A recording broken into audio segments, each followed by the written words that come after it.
एक तांत्रिक ने राजा विक्रम को बेताल नाम की एक बुरी आत्मा को पकड़कर उनके पास लाने को कहा। हर बार विक्रम बेताल को पकड़ने में कामयाब हुए। पकड़ में आने के बाद बेताल ने हर बार एक कहानी सुनाई जिसमें एक पहेली छुपी होती थी।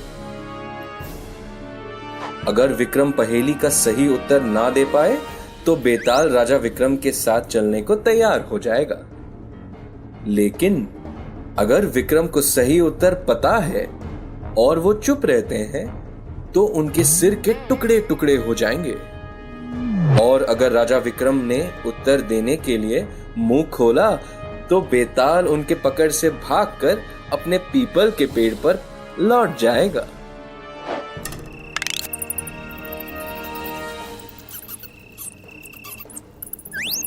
विक्रम बेताल और एक गलत फैसला।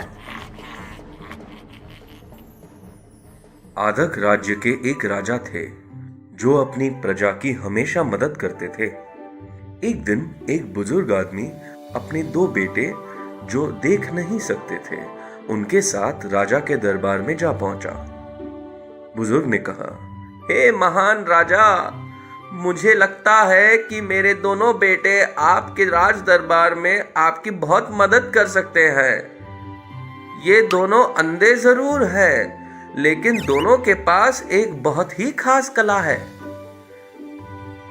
एक बेटा घोड़ों के बारे में बहुत अच्छी तरह से जांचता है और दूसरा बेटा हीरे जवाहरात के बारे में। ये सुन राजा की जिज्ञासा बढ़ गई और उन्होंने दोनों को अपने दरबार में नौकरी पर रख लिया।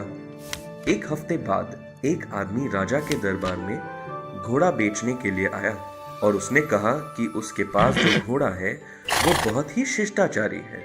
घोड़े की परख करने के लिए राजा ने पहले अंधे बेटे को बुलाया। वो घोड़े के पास जाकर उसकी गंध लेने लगा और उसने कहा, ये घोड़ा केवल अपने मालिक को ही सवारी करने देगा और अगर कोई दूसरा व्यक्ति इस पर घुड़सवारी करेगा तो ये उसे नीचे फेंक देगा। इस बात की पुष्टि करने के लिए अस्तबल के एक घुड़सवार घोड़े पर सवार हुआ तो घोड़े ने उसे पीछे फेंक दिया और तुरंत भाग गया। ये देख घोड़ा बेचने वाला दरबार से शर्मिंदा होकर चला गया। कुछ दिनों बाद राजा के दरबार में एक आदमी एक बहुत बड़ा हीरा बेचने के लिए पहुंचा। हीरे की परख करने के लिए राजा ने दूसरे अंधे बेटे को बुलाया। वो हीरा अपने हाथ में लेकर परखने लगा। जैसे ही उसने हीरे को हाथ में लिया, उसने राजा को हीरा खरीदने से मना कर दिया और कहा, महाराज, ये हीरा बहुत ही अशुभ है। पहले जिस किसी ने भी इस हीरे को खरीदा है उसके साथ कुछ न कुछ अशुभ हुआ है। ये आपके लिए भी अशुभ हो सकता है। ये सुन राजा ने हीरा बेचने वाले को अपने दरबार से जाने के लिए कहा। कुछ दिनों बाद पड़ोसी राज्य से एक समाचार आया कि वहां के राजा ने वो हीरा खरीदा था और उसके बाद से राजा की तबीयत बहुत ज्यादा खराब हो गई थी। कुछ महीनों बाद बुजुर्ग अपने दोनों बेटों को मिलने के लिए राज दरबार में पहुंचा। राजा ने बुजुर्ग से पूछा, मैं आपके दोनों बेटों की कला से बहुत ही प्रभावित हूं। आपके पास कौन सी खास कला है?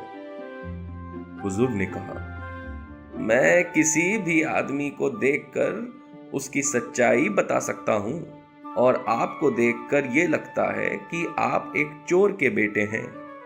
यह सच्चाई सुन राजा बहुत ही क्रोधित हुए और उन्होंने बुजुर्ग और उसके दोनों बेटों को दरबार से निकाल दिया।